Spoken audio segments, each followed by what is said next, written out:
FSSAI की 44th meeting organise हुई। इस ओकेजन पर इंडिविजुअल्स की हेल्थ के रिगार्डिंग एक इंपॉर्टेंट डिसीजन लिया गया है। FSSAI के अकॉर्डिंग पैकेज्ड फूड आइटम्स पर salt, sugar and saturated fats के बारे में डिटेल इंफॉर्मेशन को मेंशन करना होगा।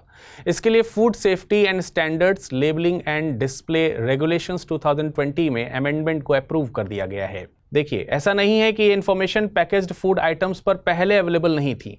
Food safety and standard labelling and display regulations 2020 के प्रोविजंस के अकॉर्डिंग रिकमेंडेड डाइटरी अलाउंसेस यानी RDAs के तहत इन इंफॉर्मेशन को पैकेज्ड फूड आइटम्स पर मेंशन करना होता था। न्यू रूल्स के अकॉर्डिंग इस इंफॉर्मेशन को bold letters and large font साइट्स में मेंशन करना होगा। FSSAI के अकॉर्डिंग ये डिसीजंस इंडिविजुअल्स के बीच हेल्थ अवेयरनेस को इंक्रीज करेगा और साथ ही इंडिविजुअल्स में इंक्रीज हो रहे NCDs यानी नॉन कम्युनिकेबल डिजीजेज में भी डिक्लाइन आएगा। ह्यूमन बॉडी में ऑकर होने वाले डिजीजेस को NCD बोला जाता है। हालांकि ये डिजीज एक इंडिविजुअल से दूसरे इंडिविजुअल तक स्प्रेड नहीं होते हैं। इन डिजीजेस को क्रोनिक डिजीज भी कहा जाता है। इन डिजीजेस का कॉज साइकोलॉजिकल, लाइफस्टाइल या फिर एनवायरमेंटल हो सकता है। Heart attack, cancer, diabetes and asthma जैसे डिजीज को NCD की कैटेगरी में रखा गया है। मोरेओवर FSSAI एक स्टैट्यूटरी बॉडी है और इसे सेंट्रल गवर्नमेंट के food safety and standards act 2006 के तहत फॉर्म किया गया है। Food safety and standards authority of India यानी FSSAI का फॉर्मेशन इंडियन गवर्नमेंट की ministry of health and family welfare के तहत हुआ। इसका ऑब्जेक्टिव फूड आइटम्स के लिए साइंस बेस्ड स्टैंडर्ड्स सेट करना है। इसके फंक्शंस में ह्यूमन कंजम्पशंस के लिए सेफ और न्यूट्रिशियस फूड की अवेलेबिलिटी इंश्योर करना शामिल है। यह इंश्योर करने के लिए FSSAI फूड को manufacturing, storage, distribution, sale and import को रेगुलेट करता है। And let us understand one more thing. According to FSSAI, food products के पैकेट्स पर कुछ इंफॉर्मेशन मेंशन करना नेसेसरी है।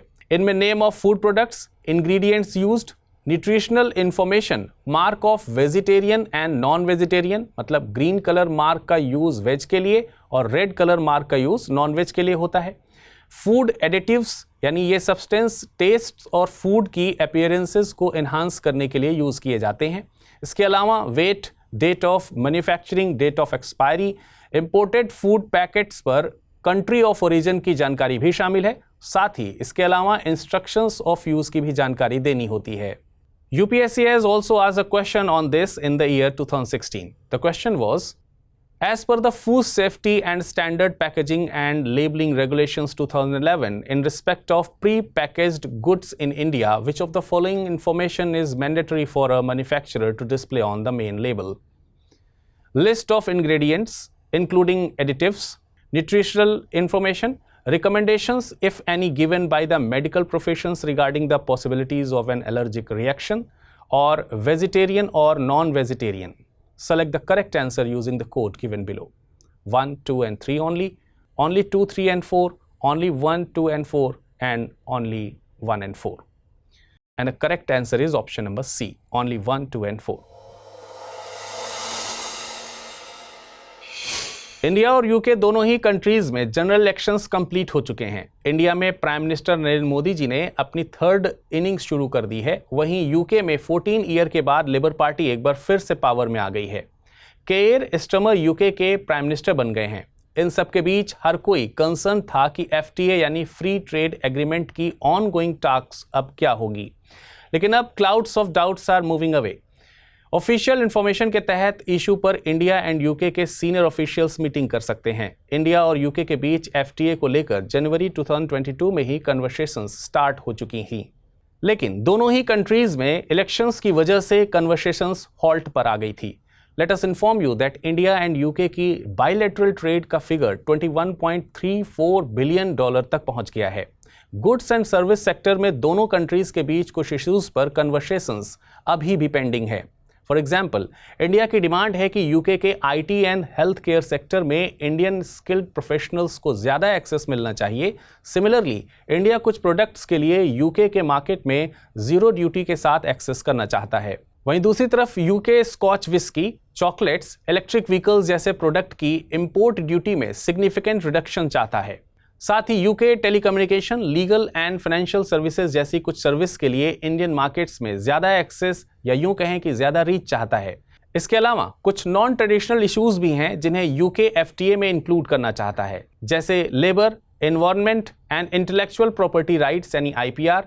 लेकिन इंडिया इन इश्यूज को एफटीए में इंक्लूड करने को लेकर रिलक्टेंट है। इंडिया की तरफ से आर्गुमेंट सामने रखा जाता है कि इन इश्यूज को एफटीए में इंक्लूड करने के लिए डोमेस्टिक पॉलिसीज को भी चेंज करना होगा। And should also know that free trade agreement यानी एफटीए ट्रेड प्रोटेक्शन के कॉन्ट्रेरी एक सिस्टम है।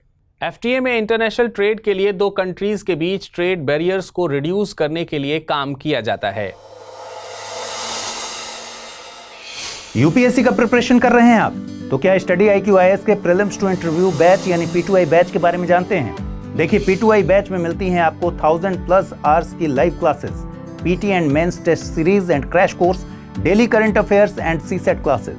हर स्टूडेंट के लिए personal mentor, daily answer writing, PT pass करने पर MRP प्रोग्राम, जिसमें मिलेगा free accommodation facility mains residential programme में। ज्वाइन करना चाहते हैं तो अमृत लाइव कोड यूज कर 18 जुलाई से शुरू हो रहे बैच में लीजिए एडमिशन, और कोई कंफ्यूजन हो तो amrit@studyiq.com पर मेल कर दीजिए।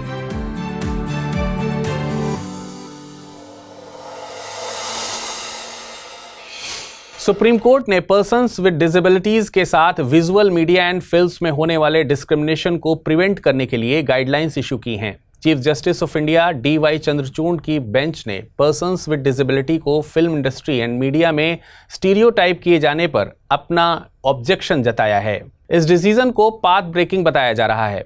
एक्चुअली एक एक्टिविस्ट हैं निपुण मल्होत्रा, उन्होंने सुप्रीम कोर्ट में एक पिटीशन फाइल की थी।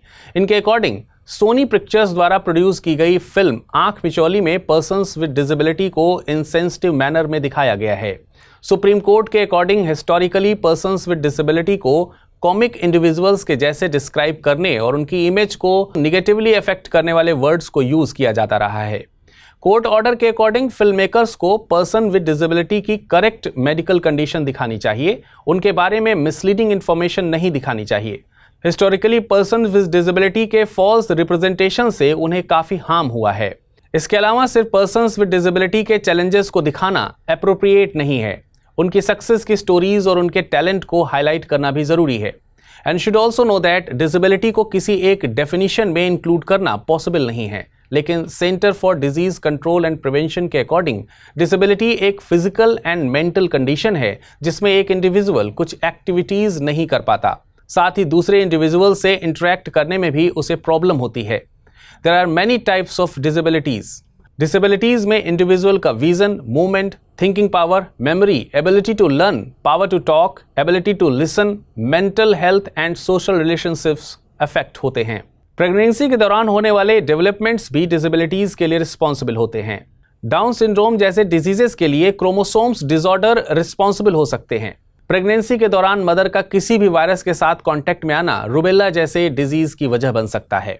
National statistical office of India के द्वारा रिलीज की गई रिपोर्ट के अकॉर्डिंग इंडिया की 2.2% पॉपुलेशन किसी न किसी तरह की physical and mental disability face करती है।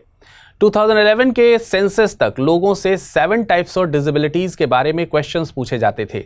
2016 में rights of person with disability में 21 टाइप्स की डिसेबिलिटीज को इंक्लूड किया गया था। इसका मतलब यह हुआ कि पहले डिसेबिलिटीज का स्कोप लिमिटेड था। Very few types of disabilities को डिसेबल्ड का स्टेटस मिलता था। न्यू लॉ ने ज्यादा इंडिविजुअल्स को इसमें पार्टिसिपेट करने का स्कोप दिया है। नई डेफिनेशन में एसिड अटैक सफर कर रहे इंडिविजुअल्स को भी इंक्लूड किया गया है। रिसेंटली साउथ अफ्रीका और युगांडा में वर्ल्ड्स मोस्ट डेंजरस डिजीज पर एक क्लिनिकल ट्रायल कंडक्ट हुआ। डिजीज का नाम HIV/AIDS है। इस डिजीज के ट्रीटमेंट में ये रिजल्ट्स ब्रेक थ्रू सक्सेस के इक्विवेलेंट हैं। इस क्लिनिकल ट्रायल में क्लेम किया गया है कि नई प्री एक्सपोजर प्रोफाइलैक्सिस ड्रग का बाईएनुअल इंजेक्शन HIV इन्फेक्शन से यंग वुमेन को कंप्लीट प्रोटेक्शन प्रोवाइड करता है।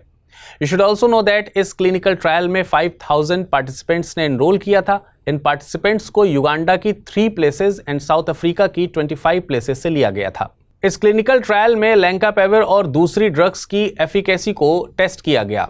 लेंकापेविर ड्रग या तो HIV कैप्सिड को ब्रेक कर देती है या उसके साथ इंटरफेस करती है। HIV कैप्सिड एक प्रोटीन शेल है जो कि HIV के genetic material and enzyme needed for replication को प्रोटेक्ट करता है।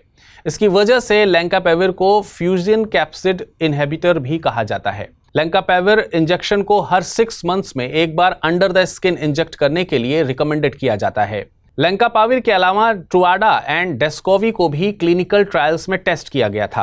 You should also know that Truvada एक डेली PrEP पिल है, इसे एक डेकेड से भी ज्यादा समय से यूज किया जाता रहा है, और डेस्कोवी एक नई पिल है जिसका यूज सेम पर्पस के लिए किया जाता रहा है। इस क्लिनिकल ट्रायल में जिन 2314 विमेन को लेंकापेविर के इंजेक्शंस दिए गए थे उनमें से किसी को भी HIV इन्फेक्शन नहीं हुआ। This shows that efficacy of the lenacapavir was 100%। वहीं दूसरी तरफ ट्रुवाडा लेने वाली 1068 वुमेन से 16 एंड डेस्कोवी लेने वाली 2136 वुमेन से 39 HIV वायरस से इन्फेक्ट पाई गईं। अभी तक हमने क्लिनिकल ट्रायल के बारे में डिस्कस किया। Now, let us understand some general information about HIV/AIDS. HIV यानी ह्यूमन इम्यूनोडेफिशिएंसी वायरस एक ऐसा वायरस है जो बॉडी के इम्यून सिस्टम को अटैक करता है।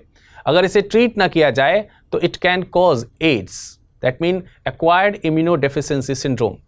अगर इसके सिम्टम्स की बात की जाए तो ज़्यादातर इंडिविजुअल्स HIV इन्फेक्शंस होने के 2 से 3 वीक के अंदर ही फ्लू लाइक सिम्टम्स शो करने लगते हैं।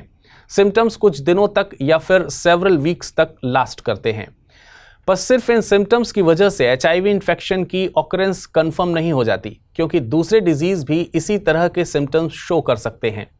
देयरफॉर टेस्ट करवाना ही HIV इन्फेक्शन को डिटेक्ट करने का एकमात्र तरीका है।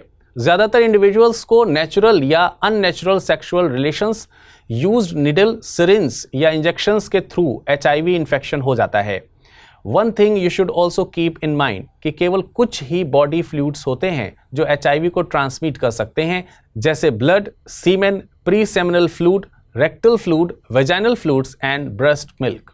लेकिन ये फ्लूइड्स HIV को तभी ट्रांसमिट कर सकते हैं जब इनका कांटेक्ट म्यूकस मेम्ब्रेन या किसी डैमेज टिश्यू के साथ हुआ हो, या इन फ्लूइड्स को डायरेक्टली बॉडी में इंजेक्ट किया जाए। एज ऑफ नाउ कहा जा सकता है कि HIV का कोई इफेक्टिव इलाज नहीं है। एक बार HIV से संक्रमित हो जाने पर लोग जीवन भर इसके विक्टिम्स हो जाते हैं, लेकिन प्रॉपर मेडिकल केयर से वायरस को डेफिनेटली कंट्रोल किया जा सकता है। वर्तमान में HIV से सफर कर रहे लोगों को life long anti retroviral therapy की जरूरत होती है। अगर HIV पेशेंट प्रिस्क्राइब्ड मेडिसिन लेना बंद कर दें तो डोरमेंट वायरस फिर से एक्टिव होकर प्रॉब्लम्स क्रिएट कर सकते हैं, लेकिन ये क्लिनिकल ट्रायल इस लड़ाई में रे ऑफ होप लेकर आया है। Let me tell you that इस क्लिनिकल ट्रायल के अलावा भी कुछ टेक्निक्स के जरिए HIV को खत्म करने के एग्जाम्पल्स हमने देखे हैं। फॉर एग्जाम्पल, कैलिफोर्निया के एक व्यक्ति को स्टेम सेल थेरेपी के यूज से कैंसर से फ्री किया गया था। अपार्ट फ्रॉम दिस एग्जाम्पल ऐसे और भी कई एग्जाम्पल्स हैं। इस ईयर के स्टार्टिंग में यूनिवर्सिटी ऑफ एम्स्टर्डम से साइंटिस्ट की एक टीम ने क्रिस्पर जीन एडिटिंग टेक्नोलॉजी का यूज करके इन्फेक्टेड सेल्स से सक्सेसफुली HIV एलिमिनेट करने का क्लेम किया था। ये टेक्निक्स मॉलिक्यूलर लेवल पर पेयर ऑफ सीजर्स की तरह काम करती हैं, जो DNA को इतना सीवियरली कट करती हैं जिससे इन्फेक्टेड फ्रेगमेंट्स को इनएक्टिव या रिमूव किया जा सकता है। रिसर्चर्स अब बॉडी से वायरस को कंप्लीटली रिमूव करने को एम कर रहे हैं। हालांकि डिटरमाइन करने के लिए कि क्या ये टेक्निक्स इफेक्टिव और सेफ हैं, इसके लिए अभी और एफर्ट्स की रिक्वायरमेंट है। Now it's time to have a look on term of the day, archive. Archive उस जगह को कहा जाता है जहां डॉक्यूमेंट्स एंड मैन्युस्क्रिप्ट स्टोर की जाती हैं। प्रेजेंटली वर्ल्ड में हर कंट्री की गवर्नमेंट की अपनी आर्काइव होती है, जहां सभी old government records and details को रखा जाता है। फॉर एग्जाम्पल, इंडिया में गवर्नमेंट ऑफ इंडिया की परमानेंट वैल्यूज के रिकॉर्ड का custodian national archives of India है। इसे 11 मार्च 1891 को कोलकाता में इंपीरियल रिकॉर्ड्स डिपार्टमेंट के तौर पर स्टैब्लिश किया गया था। साउथ एशिया की ये लार्जेस्ट आर्काइवल रिपोजिटरी है। Now it's time to have a look on rapid news. Prime minister Narendra Modi 8 जुलाई से 9 जुलाई तक 22nd India Russian annual summit के लिए रशिया गए हैं। इंडियन प्राइम मिनिस्टर का रशिया विजिट ऐसे टाइम पर हो रहा है जब नाटो समिट अमेरिका में स्टार्ट हो रही है। इसी पर इंडिया के एक्सटर्नल अफेयर मिनिस्ट्री की तरफ से कहा गया है कि पीएम मोदी की रशिया विजिट का नाटो समिट से कोई कनेक्शन नहीं है। Do you know that after the Russia Ukraine war prime minister Modi की ये फर्स्ट रशिया विजिट है। इससे पहले वो 2019 में रशिया गए थे। दोनों कंट्रीज के बीच इस एनुअल कॉन्फ्रेंस की बिगिनिंग ईयर 2000 से हुई। रशिया के बाद इंडियन प्राइम मिनिस्टर ऑस्ट्रिया जाएंगे। लास्ट 41 ईयर में किसी इंडियन प्राइम मिनिस्टर की ये फर्स्ट ऑस्ट्रिया विजिट होगी। WEP यानी women entrepreneurship forum and TransUnion CIBIL ने क्रेडिट एजुकेशन प्रोग्राम लॉन्च किया है। इस प्रोग्राम का नाम सेहर है। ये प्रोग्राम्स इंडिया में विमेन एंटरप्रेन्योर्स को financial literacy and business skills से एम्पावर करेगा। इसके अलावा ये प्रोग्राम विमेन एंटरप्रेन्योर्स के बीच फाइनेंस एंड क्रेडिट की एक्सेस एंड मैनेजमेंट को लेकर भी अवेयरनेस स्प्रेड करेगा। Let us know about WEP। WEP is a public private partnership platform जिसे नीति आयोग ने डेवलप किया है। इसका ऑब्जेक्टिव इंडिया में विमेन एंटरप्रेन्योर्स के लिए एक सपोर्टिव इकोसिस्टम डेवलप करना है। चाइनीज आर्मी ईस्टर्न लद्दाख में एक लॉन्ग बैटल की तैयारी कर रही है। पेंगोंग लेक के अराउंड चाइना की इंक्रीजिंग मिलिट्री प्रेजेंस इसका इंडिकेशन दे रही है।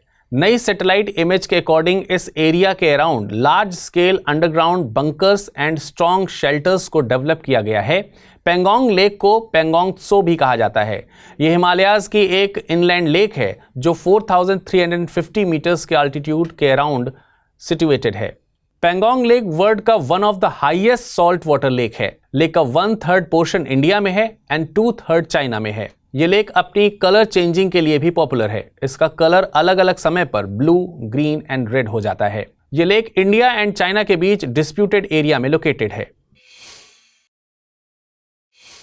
वर्ल्ड हेरिटेज कमेटी के 46 सेशन से पहले गवर्नमेंट ने इंडिया की कल्चरल हेरिटेज और यूनेस्को हेरिटेज साइट के लिए एक पब्लिक आर्ट प्रोजेक्ट प्रिपेयर किया है। इस आर्ट प्रोजेक्ट का नाम प्रोजेक्ट परी रखा गया है। यहां परी का full form public art of India है। यह मिनिस्ट्री ऑफ कल्चर का एक इनिशिएटिव है जिसे ललित कला academy and national museum of modern art द्वारा एग्जीक्यूट किया जा रहा है। इसका ऑब्जेक्टिव एक ऐसी पब्लिक आर्ट शोकेस करना है जो मॉडर्न थीम्स एंड टेक्निक्स को इनकॉर्पोरेट करने के साथ 1000 ईयर पुरानी आर्टिस्टिक हेरिटेज से इंस्पायरेशन भी लेता हो। इस प्रोजेक्ट के तहत जिन आर्ट थीम्स को क्रिएट किया गया है उनमें वाइड रेंज ऑफ आइडियाज शामिल हैं, जैसे homage of nature, ideas inspired by Natyashastra, Mahatma Gandhi, toys of India etcetera. Government of India rural areas में टेलीकम्युनिकेशन कनेक्टिविटी को इंक्रीज करने के लिए नए नए एफर्ट्स करती रहती है। डिजिटल भारत निधि भी एक ऐसी ही एफर्ट है। ये फंड ऑलरेडी एग्जिस्टिंग USOF यानी यूनिवर्सल सर्विस ऑब्लिगेशन फंड को रिप्लेस करेगा। USOF सभी टेलीकॉम फंड ऑपरेटर्स से उनके एडजस्टेड ग्रॉस रेवेन्यू यानी AGR पर चार्ज किए गए 5% यूनिवर्सल सर्विस लेवी द्वारा जनरेटेड पूल ऑफ फंड्स है। You should also note that digital Bharat Nidhi में टेलीकॉम कंपनीज के द्वारा किया गया कंट्रीब्यूशन पहले कंसोलिडेटेड फंड ऑफ इंडिया में डिपॉजिट होगा। इसके बाद टाइम टू टाइम कलेक्ट हुए इस फंड को गवर्नमेंट डिजिटल भारत निधि में डिपॉजिट करेगी। इन फंड्स के through rural and urban areas में टेलीकॉम नेटवर्क के एक्सपेंशंस में तेजी आएगी। Let's see questions based on the bulletin. The first question is, consider the following statement regarding the Food Safety and Standards Authority of India. It is a constitutional institution.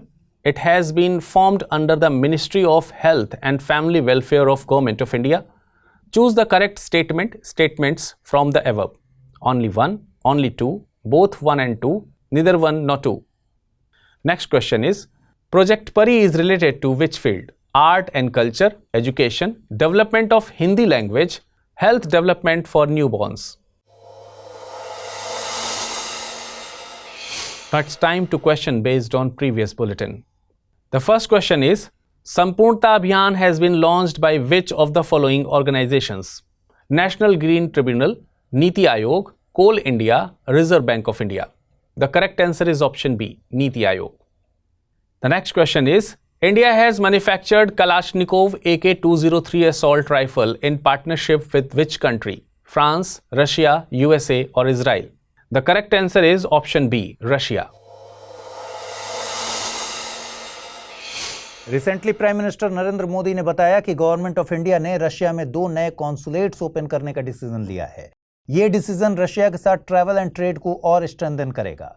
ये नए consulates Kazan and Yekaterinburg cities में open होंगे। Prime minister Narendra Modi 2 day visit के लिए Russia गए थे।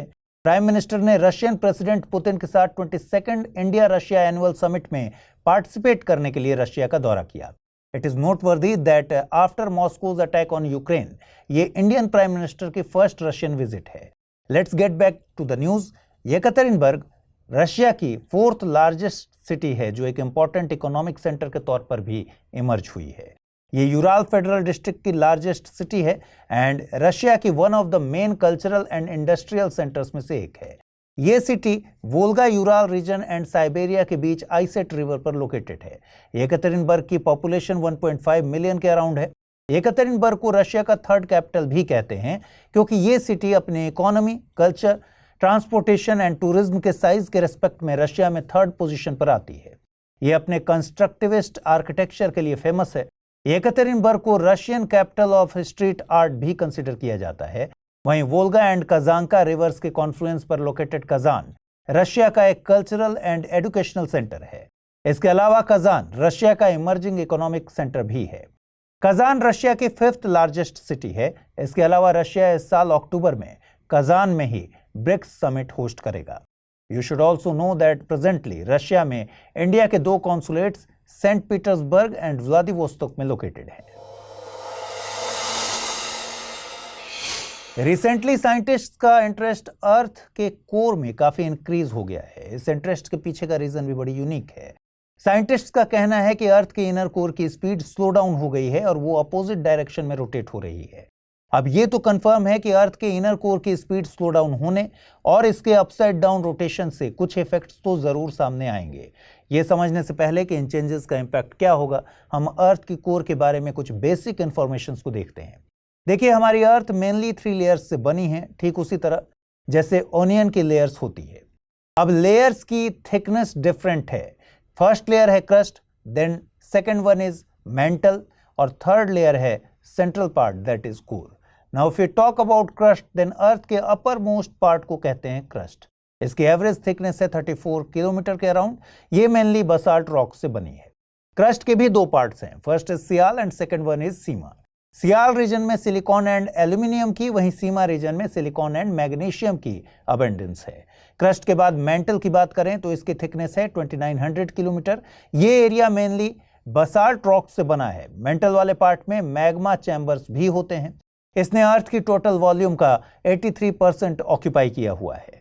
Central part of the earth that is core, ये निकल और आयरन से बना है। इसे 1936 में डेनिश सिस्मोलॉजिस्ट इंगे लेमन ने डिस्कवर किया था। इसकी एवरेज डेंसिटी 13 ग्राम्स पर क्यूबिक सेंटीमीटर है। यह माना जाता है कि अर्थ का सेंट्रल पार्ट प्रोबेबली लिक्विड या फिर प्लास्टिक स्टेट में है। कोर भी 2 पार्ट्स में डिवाइडेड है, inner core and outer core. You should know that inside the earth 5180 kilometre की डेप्थ पर सॉलिड मेटल से बनी इनर कोर एक लिक्विड मेटल के आउटर कोर से सराउंडेड है। साइंटिस्ट के अकॉर्डिंग इनर कोर सन की सरफेस जितनी गर्म है, हॉट है। इसका मतलब इनर कोर का टेम्परेचर अप्रॉक्सीमेटली 9800 डिग्रीज फ़ारेनहाइट या 5400 डिग्री सेल्सियस है। साइंटिस्ट्स ये भी बिलीव करते हैं कि जब कोर स्लोली रोटेट करती है तो मेंटल की स्पीड इंक्रीज होती है और इस चेंज की वजह से ही अर्थ का रोटेशन फास्ट होता है और डे की लेंथ डिक्रीज हो जाती है। 1936 में जब डेनिश सिस्मोलॉजिस्ट इंगे लेमन ने इसे डिस्कवर किया, तभी से इनर कोर को लेकर रिसर्चर्स इंक्विजिटिव रहे हैं। इनर कोर की रोटेशन स्पीड एंड डायरेक्शन पर कई डेकेड से डिबेट चल रही है। रिसेंटली साइंटिस्ट्स ने यह रिवील किया कि अर्थ की इनर कोर की रोटेशन स्पीड डिक्रीज हुई और अब यह अपोजिट डायरेक्शन में रोटेट हो रही है। साथ ही नेचर जर्नल ने भी 12 जून को रिलीज हुई रिसर्च में कोर के स्लो डाउन होने की कंफर्मेशन की है। इसकी वजह से डे की लेंथ चेंज हो सकती है। Researchers believe that because of this earth per day की लेंथ में 1 सेकेंड का चेंज आ सकता है।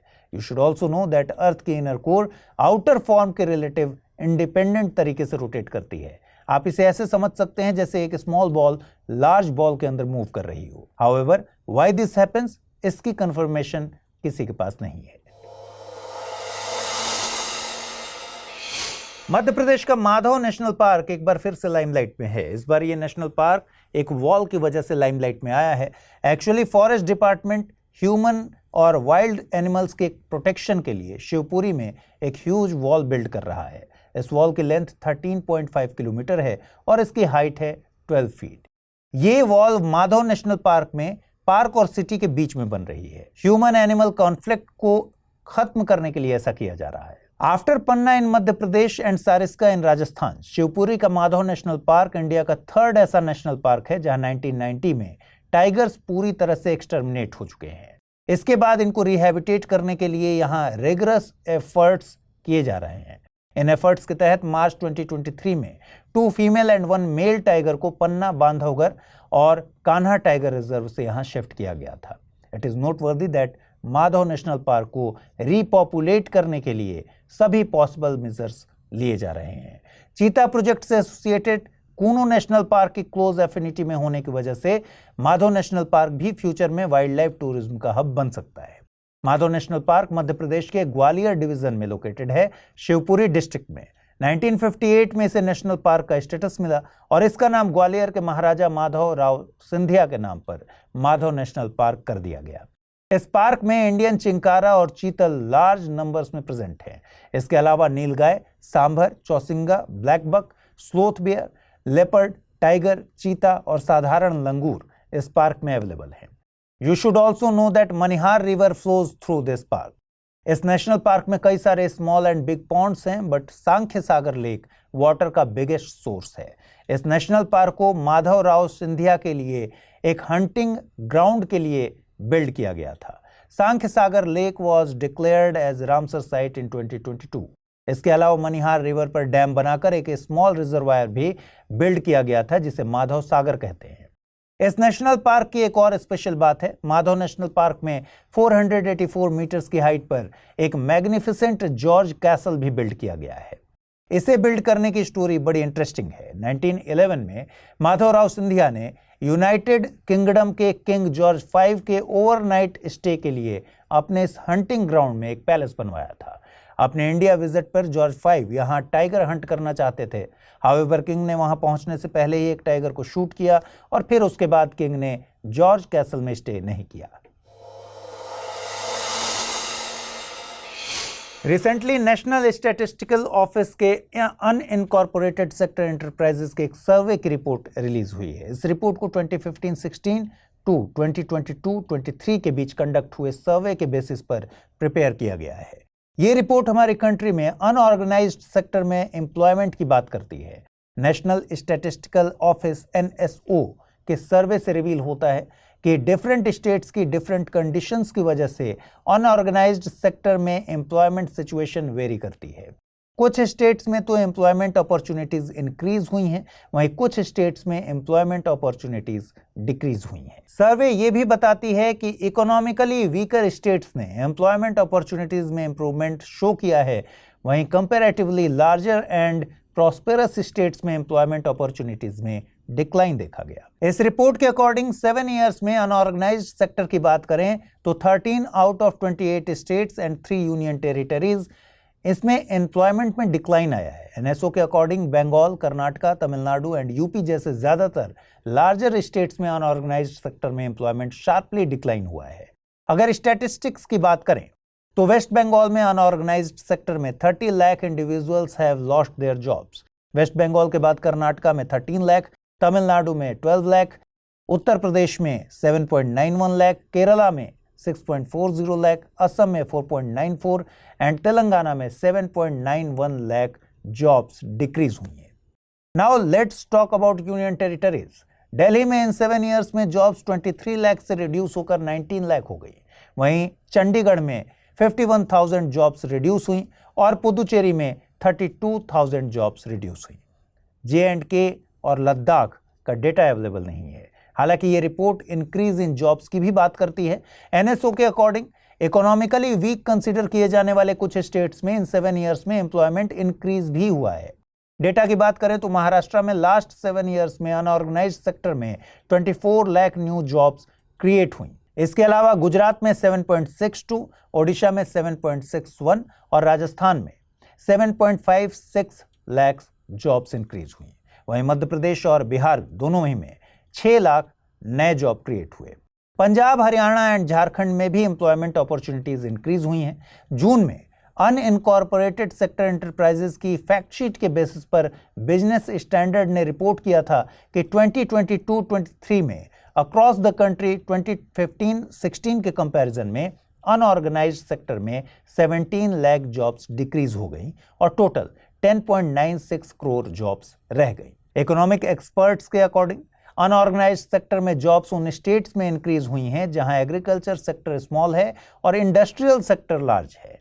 इकोनॉमिक एक्सपर्ट्स ये भी बिलीव करते हैं कि जिन स्टेट्स में जॉब्स डिक्लाइन हो रही हैं उसका सबसे बड़ा रीजन गवर्नमेंट लेवल पर इंट्रोड्यूस हुई कुछ नई पॉलिसीज हैं। यू नो दैट इंडिया के लिए अनऑर्गेनाइज्ड सेक्टर बहुत इंपॉर्टेंट है। यह सेक्टर कंट्री की इकोनॉमी में 50% से ज्यादा का कंट्रीब्यूशन करता है और अनऑर्गेनाइज्ड सेक्टर में एम्प्लॉयड इंडिविजुअल्स कंट्री के टोटल वर्कफोर्स का 80% कॉन्स्टिट्यूट करते हैं। इसका रीजन ये है कि इस सेक्टर में unskilled, semi skilled and skilled सभी को काम मिल जाता है। इंडिया का unorganised sector mostly rural population से बना हुआ है एंड इसमें मैक्सिमम वो इंडिविजुअल्स हैं जो विलेजेस में ट्रेडिशनल वर्क करते हैं। इसमें मोस्ट ऑफ द इंडिविजुअल्स ऐसे हैं जो क्रॉप्स की सोइंग एंड हार्वेस्टिंग के टाइम विलेज चले जाते हैं। रिमेनिंग टाइम ये लोग सिटीज एंड मेट्रो सिटीज में एम्प्लॉयमेंट अपॉर्चुनिटीज सर्च करते हैं। नॉन एग्रीकल्चरल सेक्टर की ज्यादातर जॉब्स अनऑर्गेनाइज्ड सेक्टर में ही आती हैं। हालांकि इतनी बड़ी वर्कफोर्स वाले अनऑर्गेनाइज्ड सेक्टर मेजर प्रॉब्लम से सराउंडेड रहता है। फॉर एग्जांपल, ऑर्गेनाइज्ड सेक्टर के कंपैरिजन में अनऑर्गेनाइज्ड सेक्टर के वर्कर्स की इनकम काफी लो है। सेकेंडली, अनऑर्गेनाइज्ड सेक्टर में एम्प्लॉयमेंट की कोई गारंटी नहीं है। इसका मतलब इस सेक्टर में एम्प्लॉयमेंट का नेचर परमानेंट नहीं है बल्कि टेम्पररी है। Third and most important problem यह है कि ज्यादातर अनऑर्गेनाइज्ड वर्कर्स ऐसे एंटरप्राइजेस में काम करते हैं जहां लेबर लॉज अप्लाई नहीं होते। देखिए, इस रिपोर्ट से यह तो क्रिस्टल क्लियर हो चुका है कि अनऑर्गेनाइज्ड सेक्टर में एम्प्लॉयमेंट की सिचुएशन को इंप्रूव करने के लिए स्टेट्स को कुछ स्पेशल एफर्ट्स लगाने पड़ेंगे।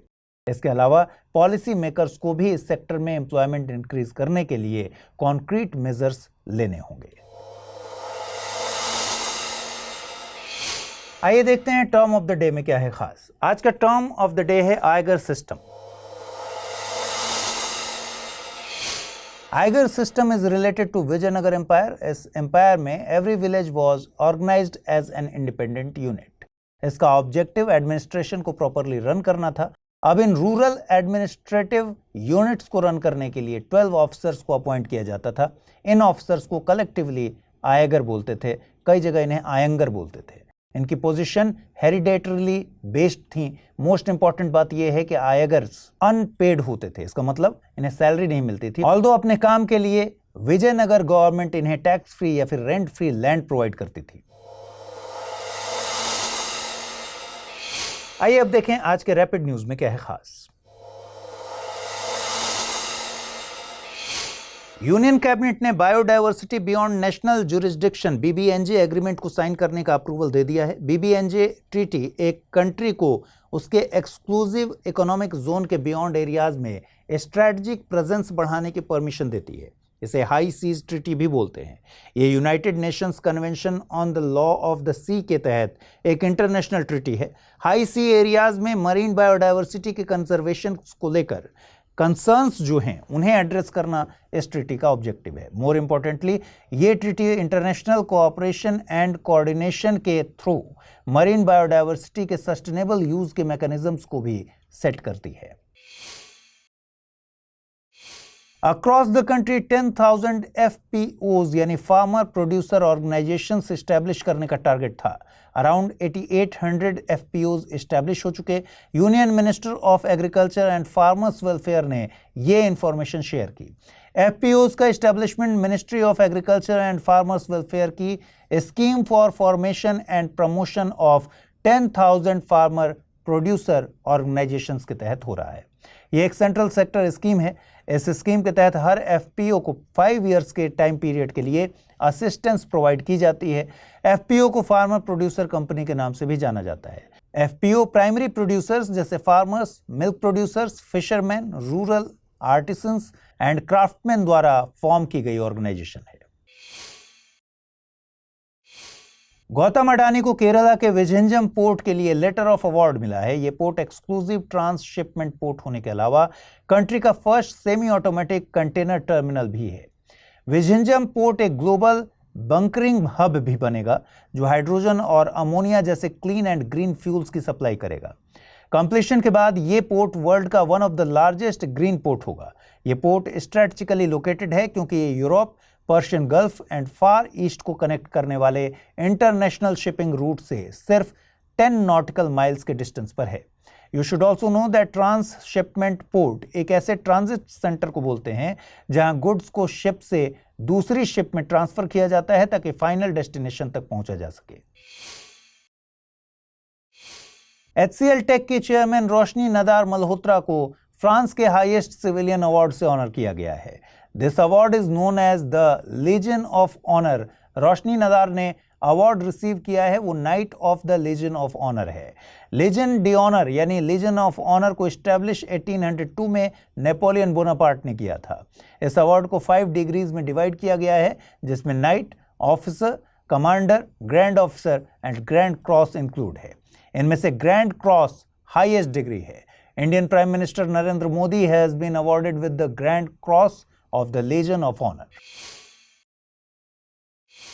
प्राइम मिनिस्टर नरेंद्र मोदी को रशिया ने the Order of Saint Andrew the Apostle award से ऑनर किया है। पीएम मोदी को यह अवार्ड इंडिया एंड रशिया के बीच रिलेशंस स्ट्रेंथन करने के लिए and special strategic partnership promote करने के लिए दिया गया है।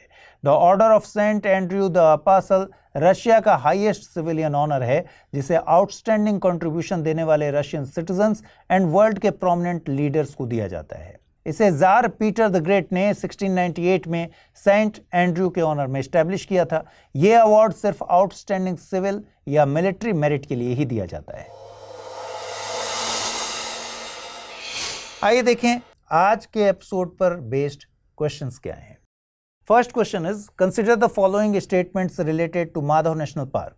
सांख्य Sagar lake is located in Madhav national Park and the second statement is George Castle in Madhav National Park was built in 1911 for King George V of the United Kingdom. Select the correct option based on the above statements. Statement 1 is correct, statement 2 is correct, both are correct or both are wrong. Second question is, recently the government of India has decided to open new consulates at which two places in Russia? Kazan and Yekaterinburg, St. Petersburg and Vladivostok, Leningrad and Volgograd, or Moscow and Yekaterinburg. आइए देखें पिछले episode में आपसे क्या questions पूछे गए थे, answer क्या है उनके। First question was consider the following statements regarding food safety and standards authority of India. First statement is it is a constitutional institution. Second is it has been formed under the Ministry of Health and Family Welfare of the Government of India. Choose the correct statement or statements from the above. Only one, only two, both 1 and 2, neither 1 nor 2. Correct answer is option B, that means only 2. Second question was, Project Pari is related to which field? Art and culture, education, development of Hindi language, or health development for newborns. Correct answer is option A, art and culture. UPSC का preparation कर रहे हैं आप, तो क्या study IQ IAS के prelims to interview batch यानी P2I batch के बारे में जानते हैं? देखिए P2I बैच में मिलती हैं आपको 1000+ आवर्स की live classes, PT and mains test series and crash course, daily current affairs and CSAT classes, हर स्टूडेंट के लिए personal mentor, daily answer writing, PT pass करने पर MRP प्रोग्राम जिसमें मिलेगा free accommodation facility mains residential programme में। Join करना चाहते हैं तो अमृत लाइव कोड यूज कर 18 जुलाई से शुरू हो रहे बैच में लीजिए एडमिशन, और कोई कंफ्यूजन हो तो amrit@studiiq.com पर मेल कर दीजिए।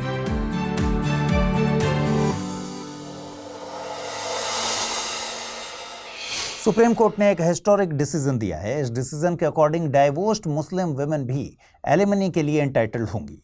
एलिमनी का मतलब है गुजारा भत्ता। कोर्ट के अकॉर्डिंग सीआरपीसी के सेक्शन 125 के तहत डाइवोर्स्ड मुस्लिम वुमेन भी एलिमनी की मांग कर सकती हैं। Before moving ahead with the news, you might be confused that India तो सीआरपीसी यानी क्रिमिनल प्रोसीजर कोड 1973 की जगह भारतीय नागरिक सुरक्षा संहिता को एप्लीकेबल कर चुका है, तो फिर सीआरपीसी का रेफरेंस क्यों दिया जा रहा है? देखिए, इंडिया में भारतीय नागरिक सुरक्षा संहिता 1 जुलाई से लागू है। 1 जुलाई को या उसके बाद हुए क्राइम्स के लिए ही भारतीय नागरिक सुरक्षा संहिता एप्लीकेबल है, जबकि ये केस कोर्ट में फाइल किया गया है पहले। इस पर जजमेंट कल यानी 10 जुलाई को दिया गया है। कोर्ट में जस्टिस वी नागरत्ना द्वारा लीड की गई बेंच ने एक मुस्लिम विमेन के केस में यह डिसीजन दिया। कोर्ट में विमेन के हस्बैंड के लॉयर ने यह आर्गुमेंट दिया कि Muslim women protection of rights in divorce cases act 1986 लागू है और हेंस सीआरपीसी के सेक्शन 125 के तहत एलिमनी नहीं मांगी जा सकती। कोर्ट के अकॉर्डिंग एलिमनी हस्बैंड द्वारा किया गया कोई चैरिटी वर्क नहीं है, बल्कि एलिमनी मैरिड विमेन का राइट है। कोर्ट ने यह क्लियर कर दिया कि सभी मैरिड विमेन के पास गुजारा भत्ता यानी एलिमनी का राइट है। मैरिड विमेन किस रिलीजन से है, किस रिलीजन को बिलोंग करती हैं, इस बात से कोई फर्क नहीं पड़ता। कोर्ट ने यह भी कहा कि Muslim women protection of rights in divorce cases act 1986 CrPC 125 जैसे सेक्युलर लॉ के ऊपर प्रिवेल नहीं कर सकता। CrPC 125 wife, children and parents के रिगार्डिंग मेंटेनेंस की डिटेल्ड इंफॉर्मेशन प्रोवाइड करता है। गवर्नमेंट ने कोकिंग कोल के इंपोर्ट के रिगार्डिंग बड़ा डिसीजन लिया है। एक्चुअली इंडिया मंगोलिया से कोकिंग कोल इंपोर्ट करने का प्रिपरेशन कर रहा है। यह इंपोर्ट अभी ट्रायल बेसिस पर किया जाएगा। प्रेजेंटली इंडिया कोकिंग कोल के इंपोर्ट के लिए ऑस्ट्रेलिया पर डिपेंडेंट है। मंगोलिया से कोकिंग कोल इंपोर्ट करने की वजह से इंडिया इस मैटर में अपने ऑप्शंस को डाइवर्सिफाई कर पाएगा। We all know that coal is already found in India, but India में प्रोड्यूस होने वाले कोल में sulphur content is very high. Coking coal जिसकी रिक्वायरमेंट स्टील बनाने के लिए होती है, बट carbon is present in very high amount in this coal. India अपने 70% कोकिंग कोल इंपोर्ट्स के लिए ऑस्ट्रेलिया पर डिपेंड करता है। कोकिंग कोल स्टील इंडस्ट्री के लिए एक क्रिटिकल रॉ मटेरियल है। अब इतनी इंपॉर्टेंट इंडस्ट्री के लिए रॉ मटेरियल पर सिर्फ एक कंट्री पर डिपेंडेंट होना स्टेबल वे नहीं माना जाएगा। And because of this reason India Mongolia से कोकिंग कोल इंपोर्ट करने का ट्रायल प्लान कर रहा है। हाउएवर अभी बताना डिफिकल्ट होगा कि ये ऑप्शन कितना फीजिबल है। You already know that Mongolia is a landlocked country, so Chinese ports के थ्रू ये कोल इंडिया इंपोर्ट करना होगा। We all understand that India and China के रिलेशंस 2020 से ही बहुत ही खराब चल रहे हैं, तो मंगोलिया से इंपोर्ट का कोई दूसरा रूट फाइंड नहीं किया जाता अगर, तो इस ऑप्शन को ज्यादा प्रेफरेंस मिलना पॉसिबल नहीं होगा। अमंग फॉसिल फ्यूल्स, कोल इंडिया में पाया जाने वाला एक इंपॉर्टेंट रिसोर्स है और इंडिया में कोल अबेंडेंस में पाया जाता है। इंडिया अपनी एनर्जी नीड्स के लिए 55% तक कोल पर डिपेंडेंट है। कोल एक सेडिमेंट्री रॉक है। इसका फॉर्मेशन मिलियंस ऑफ ईयर्स तक सॉइल के नीचे बेरिड प्लांट रिमेन्स पर जियोलॉजिकल प्रेशर पड़ने की वजह से हुआ। इंडिया में कोल के कई टाइप्स पाए जाते हैं। One of them is anthracite. Anthracite is a high grade coal. इसमें कार्बन का परसेंटेज काफी हाई है। This is the coking coal which is used in making steel. India में ये स्मॉल क्वांटिटीज में है, जम्मू एंड कश्मीर में, and because of its very less presence India को इंपोर्ट पर डिपेंड होना पड़ता है। Second type is bituminous. It is a medium grade coal. India में इसका यूटिलाइजेशन इलेक्ट्रिसिटी के प्रोडक्शन के लिए होता है। झारखंड, ओडिशा, वेस्ट बंगाल एंड मध्य प्रदेश में यह पाया जाता है। Third type is lignite. ये एक लो क्वालिटी कोल है। इसमें कार्बन कंटेंट नेग्लिजिबल है। इंडिया में lignite coal Rajasthan, Tamil Nadu and Jammu and Kashmir में पाया जाता है। Recently prime minister Narendra Modi India Russia की 22nd एनुअल मीटिंग के लिए रशिया गए थे। इंडियन प्राइम मिनिस्टर अब ऑस्ट्रिया पहुंच गए हैं। लास्ट 40 इयर्स में किसी भी इंडियन प्राइम मिनिस्टर की ये पहली ऑस्ट्रिया विजिट है। लास्ट टाइम 1983 में former prime minister Indira Gandhi Austria गई थी। I will first discuss some important aspects of Russia visit, then हम प्राइम मिनिस्टर की ऑस्ट्रिया विजिट की बात करेंगे। इंडिया एंड रशिया ने 2030 तक बायलैटरल ट्रेड को $100 बिलियन तक इंक्रीज करने का टारगेट सेट किया है। दोनों कंट्रीज की नेशनल करेंसीज में ये ट्रेड की जाएगी। It is noteworthy that because of it's dispute with Ukraine, western countries ने रशिया पर ऑलरेडी काफी सैंक्शंस इंपोज किए हुए हैं। ऐसी सिचुएशन में अगर नेशनल करेंसीज में इंडिया रशिया के बीच ट्रेड होगा तो रशिया पर इन सैंक्शंस का जो इंपैक्ट है वो रिड्यूस हो पाएगा। दोनों कंट्रीज के द्वारा इशू किए गए ज्वाइंट स्टेटमेंट में यह कहा गया है कि रशिया यूक्रेन कॉन्फ्लिक्ट का यूएन चार्टर के बेसिस पर इंटरनेशनल लॉ के थ्रू एक पीसफुल रिजोल्यूशन होना चाहिए। बट इंडिया एंड रशिया के इस मीटिंग पर यूएसए एंड यूक्रेन के रिएक्शन में क्लियर डिस्प्लेजर देखने को मिल रहा है। यूक्रेन इस मीटिंग को पीसफुल रिजोल्यूशन के लिए नुकसान के तौर पर कंसिडर करता है। वहीं इंडिया एंड रशिया की यह मीटिंग ऐसे टाइम में ऑर्गेनाइज हुई जब यूक्रेन ने रशिया को चिल्ड्रन हॉस्पिटल पर मिसाइल अटैक के लिए रिस्पॉन्सिबल बताया है। इसके अलावा यूएसए ने भी इंडिया रशिया रिलेशंस पर अपना कंसर्न एक्सप्रेस किया। You should also understand that India and Russia के बीच climate change, polar research legal arbitration and pharmaceutical certification को लेकर एमओयू साइन हुए हैं। इंडिया एंड रशिया ब्रिक्स में भी एक साथ हैं। Now there is one question for you, where will the BRICS annual conference 2024 be held? Let's come to the prime minister Narendra Modi's Austria visit. India and Austria के diplomatic relations की foundation 1949 में रखी गई थी। इस साल दोनों ही कंट्रीज के डिप्लोमेटिक रिलेशंस की ये 75th एनिवर्सरी है। दोनों कंट्रीज के बीच renewable energy, startups, advance technology and infrastructure जैसे इश्यूज फोकस में रहे हैं। We must keep in mind that Austria renewable energy and infrastructure के एरियाज में एक लीडिंग कंट्री है। 16th फाइनेंस कमीशन ने एक 5 मेंबर एडवाइजरी काउंसिल को कॉन्स्टिट्यूट किया है। इस काउंसिल का पर्पस फाइनेंस कमीशन को टर्म्स ऑफ रेफरेंस के इशू पर एडवाइस देना है। Beside this purpose research papers prepare करने में भी कमीशन को हेल्प मिलेगी। इसके अलावा यह काउंसिल फाइनेंस कमीशन को फिस्कल डिवीजन के मैटर्स में इंटरनेशनल लेवल पर प्रेवलेंट प्रैक्टिसेस पर भी एडवाइस देगा।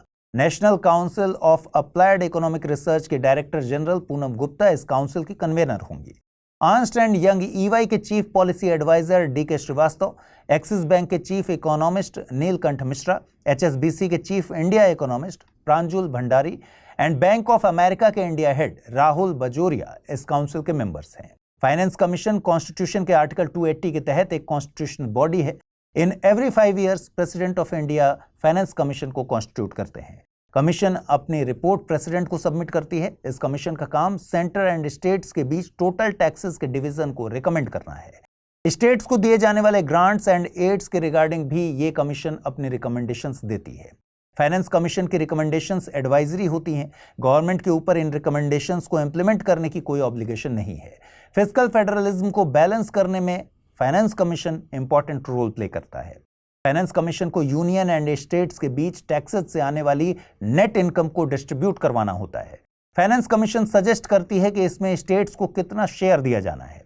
इसके अलावा स्टेट फाइनेंस कमीशन द्वारा की गई रिकमेंडेशंस के बेसिस पर स्टेट में पंचायत एंड म्युनिसिपैलिटीज के रिसोर्सेज के लिए स्टेट के कंसोलिडेटेड फंड को इंक्रीज करने के लिए नेसेसरी मेजर्स भी सजेस्ट करने होते हैं।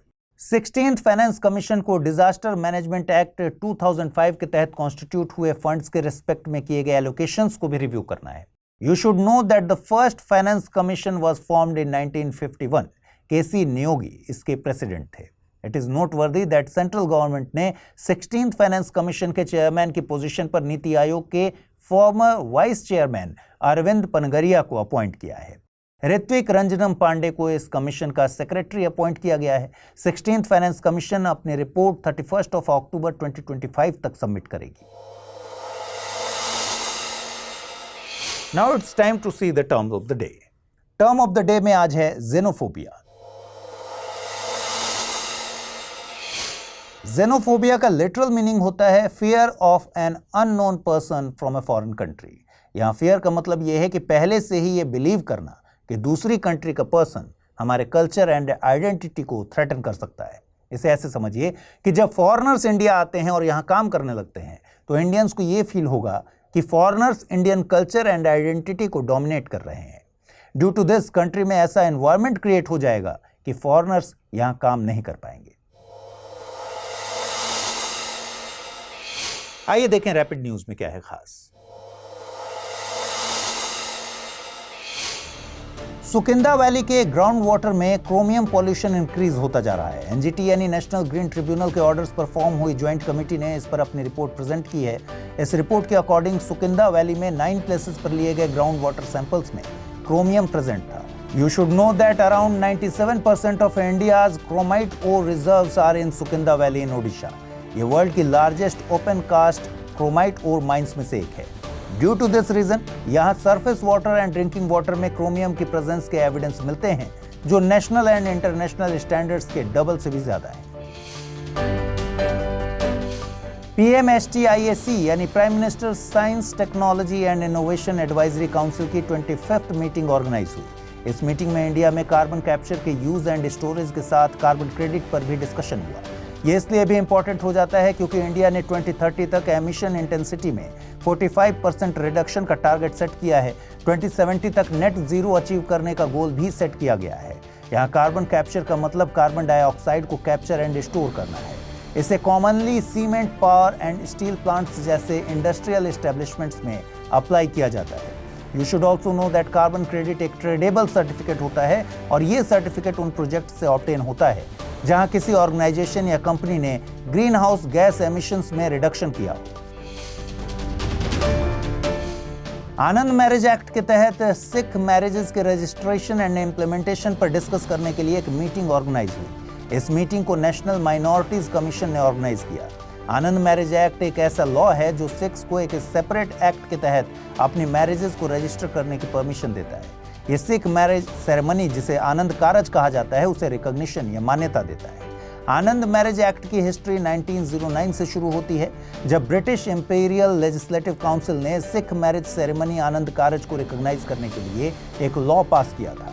2012 में पार्लियामेंट ने आनंद मैरिज अमेंडमेंट 2012 पास किया, जिसके तहत Sikh traditional marriages were brought under the ambit of legal recognition. In marriages के रजिस्ट्रेशन से रिलेटेड रूल्स बनाने का काम different states and union territories को असाइन किया गया है। सेंट्रल गवर्नमेंट क्लासिकल लैंग्वेज का स्टेटस देने के क्राइटेरिया को चेंज करने का विचार कर रही है। ये change union ministry of culture की लिंग्विस्टिक एक्सपर्ट कमेटी की रिपोर्ट के बेसिस पर किया जा सकता है। इंडिया में 6 लैंग्वेजेस को क्लासिकल लैंग्वेज का स्टेटस मिला हुआ है। ये लैंग्वेजेस हैं Tamil, Sanskrit, Telugu, Kannada, Malayalam and Odia. At present, following criteria is set for declaring a language as a classical language. First criteria is that उस लैंग्वेज के अर्ली टेक्स्ट की हिस्ट्री 1500 से 2000 ईयर्स से ज्यादा पुरानी होनी चाहिए। सेकेंड क्राइटेरिया इज उस लैंग्वेज के लिटरेचर या टेक्स्ट का एक पार्ट ऐसा हो जिसे आने वाली जनरेशंस वैल्यूएबल हेरिटेज कंसिडर करती हैं। नेक्स्ट क्राइटेरिया ये है कि उस लैंग्वेज के लिटरेरी ट्रेडिशन में ओरिजिनलिटी होनी चाहिए। And last criteria is that classical language and literature modern language and literature से डिफरेंट होनी चाहिए। Now let's talk about linguistic expert committee. इस कमेटी में union home ministry and culture ministry के representatives के अलावा 4 to 5 लैंग्वेज एक्सपर्ट्स भी होते हैं। इस कमेटी को साहित्य अकादमी के प्रेसिडेंट प्रिजाइड करते हैं। बिम्स्टेक फॉरेन मिनिस्टर्स की सेकेंड मीटिंग आज यानी 11 जुलाई को दिल्ली में स्टार्ट होगी। Union minister of external affairs S Jaishankar इस इवेंट को होस्ट करेंगे। इस मीटिंग को bay of Bengal region and coastal areas में security, connectivity, trade and investment पर डिस्कशन करने के लिए ऑर्गेनाइज किया जा रहा है। इसकी वजह से वेरियस फील्ड्स में कोऑपरेशन को ब्रॉड और डीप किया जाएगा। बिम्स्टेक फॉरेन मिनिस्टर्स की फर्स्ट मीटिंग बैंकॉक, थाईलैंड में ऑर्गेनाइज हुई थी। बिम्स्टेक का फुल फॉर्म है bay of Bengal initiative for multi sectoral technical and economic cooperation. ये एक रीजनल ऑर्गेनाइजेशन है। इसमें 7 south and south east Asian countries शामिल हैं। बिम्स्टेक को 6 जून 1997 को बैंकॉक डिक्लेरेशन की साइनिंग के साथ एस्टैब्लिश किया गया था। Now it is time for question based on the bulletin. First question is, which of the following languages does not have the status of a classical language? Marathi, Sanskrit, Malayalam or Kannada? And the second question is, consider the following statements. Coal found in India has a very high carbon content. India is dependent on domestic supplies for coking coal. Choose the correct statement or statements from the above. Only one, only two, both 1 and 2, neither 1 nor 2. Now let's jump on the answers of the questions which were asked in previous bulletin. First question was, consider the following statements related to Madhav National Park. Sankhya Sagar Lake is located in Madhav National Park. George Castle in Madhav National Park was built in 1911 for King George V of the United Kingdom. Select the correct option based on the above statements. Statement 1 is correct, statement 2 is correct, both are correct or both are wrong. Correct answer is option C, both statements are correct. And the second question was, recently the government of India has decided to open new consulates at which 2 places in Russia? Kazan and Yekaterinburg, St. Petersburg and Vladivostok, Leningrad and Volgograd, Moscow and Yekaterinburg. And the correct answer is option A, Kazan and Yekaterinburg. UPSC का preparation कर रहे हैं आप, तो क्या study IQ IAS के prelims to interview batch यानी P2I batch के बारे में जानते हैं? देखिए, P2I बैच में मिलती हैं आपको 1000+ आवर्स की live classes, PT and mains test series and crash course, daily current affairs and CSAT classes, हर स्टूडेंट के लिए personal mentor, daily answer writing, PT pass करने पर एमआरपी प्रोग्राम जिसमें मिलेगा free accommodation facility mains residential programme में। Join करना चाहते हैं तो अमृत लाइव कोड यूज कर 18 जुलाई से शुरू हो रहे बैच में लीजिए एडमिशन, और कोई कंफ्यूजन हो तो amrit@studiiq.com पर मेल कर दीजिए।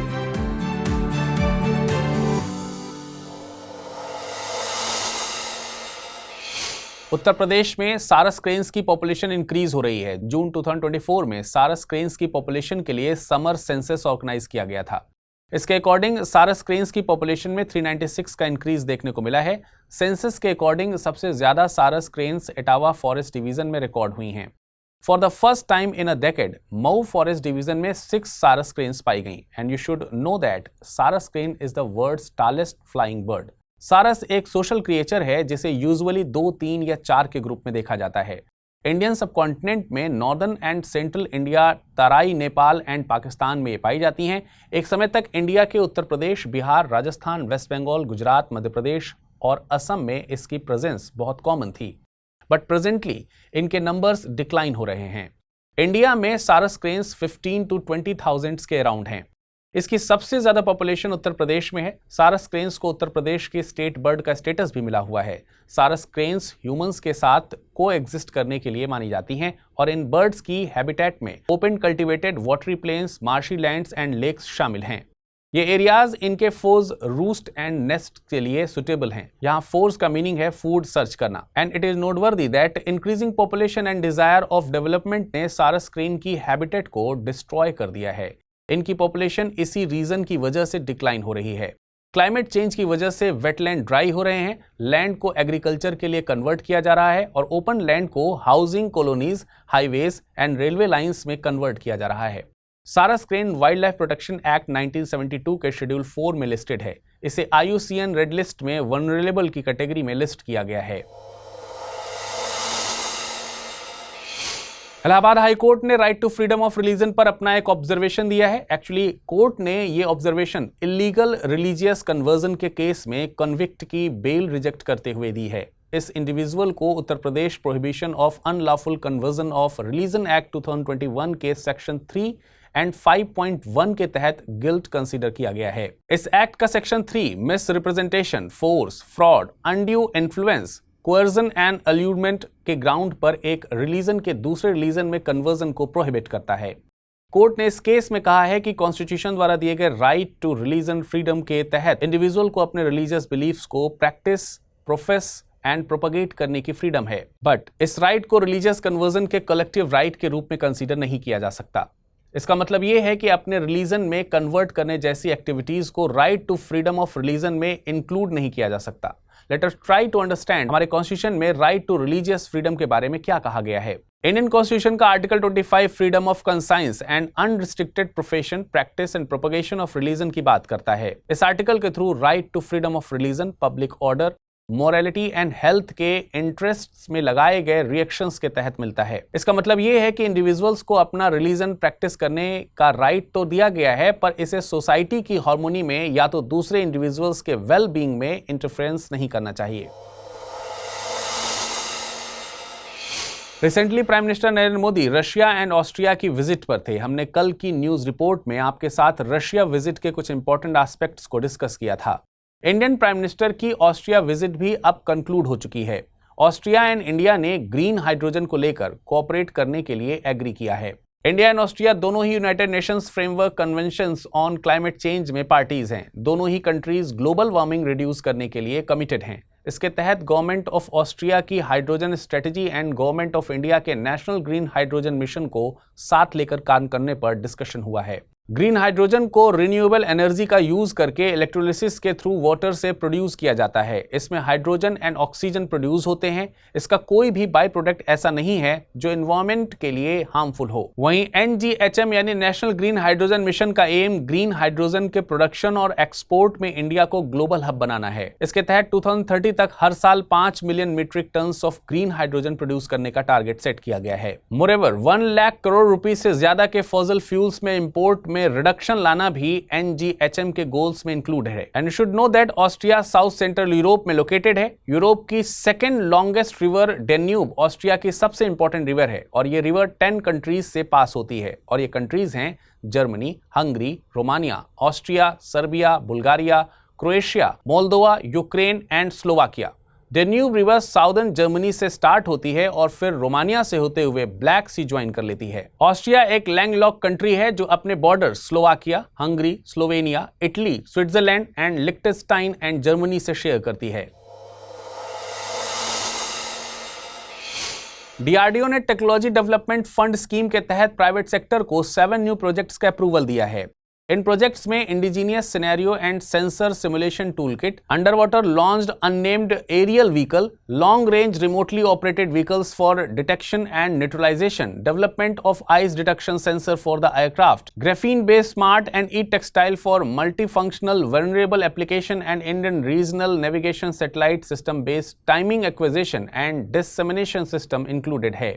And you should know that TDF यानी technology development fund scheme defence ministry का एक स्कीम है and it is implemented by DRDO। इस स्कीम का object make in India programme के तहत डिफेंस टेक्नोलॉजी में इंडिया को सेल्फ रिलायंट बनाना है। TDF स्कीम्स के तहत प्राइवेट या गवर्नमेंट इंडस्ट्रीज को स्पेशली MSMEs को एक ऐसा इकोसिस्टम क्रिएट करने के लिए इंकरेज किया जाता है जहां डिफेंस सेक्टर के लिए वे मॉडर्न टेक्नोलॉजीज पर बेस्ड इक्विपमेंट्स प्रिपेयर कर सकें। इनमें प्रोजेक्ट्स के लिए इंडस्ट्रीज को फंडिंग प्रोवाइड की जाती है। ये फंडिंग प्रोजेक्ट कॉस्ट के 90% तक हो सकती है। Under the TDF scheme startups को भी प्रोजेक्ट्स दिए जा सकते हैं बट इसकी कुछ कंडीशंस होती हैं, जैसे उस स्टार्टअप्स में इंडिया में रेसाइड कर रहे सिटीजन्स की शेयर होल्डिंग अप टू 51% तक होनी चाहिए। Now it's time to look over the today's term of the day and today's term is zombie startup। अभी हमने recently Indian social media company Koo के क्लोजर के बारे में सुना होगा। डू यू नो कि कू को क्यों क्लोज कर दिया गया? एक्चुअली कू एक ज़ॉम्बी स्टार्टअप बन गया था। ज़ॉम्बी स्टार्टअप उन कंपनीज को बोला जाता है जो ऑपरेशनल तो होती हैं पर इसमें ग्रोथ नहीं हो रही होती है। ये कंपनीज ना तो कोई इनोवेशन कर पाती हैं और ना ही कोई इनफ रेवेन्यू जनरेट कर पाती हैं। इन स्टार्टअप कंपनीज को न्यू फंड्स नहीं मिलते। ये या तो पहले जो फंड्स मिले थे उनकी हेल्प से फंक्शन करती हैं या फिर minimal operational cost per function करती हैं। Now have the look on the rapid news of the today's bulletin. India and Taiwan के बीच म्यूचुअल रिकॉग्नाइजेशन एग्रीमेंट इंप्लीमेंट हो चुका है। इसका अनाउंसमेंट न्यू दिल्ली में ऑर्गेनाइज हुई इंडिया एंड ताइवान की बिजनेस मीटिंग के दौरान किया गया। ऑर्गेनिक प्रोडक्ट्स के ट्रेड को प्रमोट करने के एम से ये एग्रीमेंट हुआ है। इंडिया की agriculture and processed food products export development authority यानी EPEDA एंड ताइवान की एग्रीकल्चर एंड फूड एजेंसी इस एग्रीमेंट की इंप्लीमेंटिंग एजेंसीज हैं। ये agreement major Indian organic products जैसे rice, food items, herbal tea, medical plants को Taiwan को export करने का पाथ क्लियर करेगा। सर्टिफिकेशन के बाद इन प्रोडक्ट्स को ताइवान एक्सपोर्ट किया जा सकेगा। इसमें इंडिया ऑर्गेनिक लोगो का यूज भी शामिल है। अक्रॉस द वर्ल्ड हर साल 11th ऑफ जुलाई को वर्ल्ड पॉपुलेशन डे सेलिब्रेट किया जाता है। इस साल वर्ल्ड पॉपुलेशन डे की थीम है leave no one behind, count everyone. ये थीम एग्जिस्टिंग पॉपुलेशन के डेटा को कलेक्ट करने के इंपॉर्टेंस पर एम्फेसाइज करती है ताकि एग्जिस्टिंग पॉपुलेशन को नेसेसरी फैसिलिटीज प्रोवाइड करना इजी हो।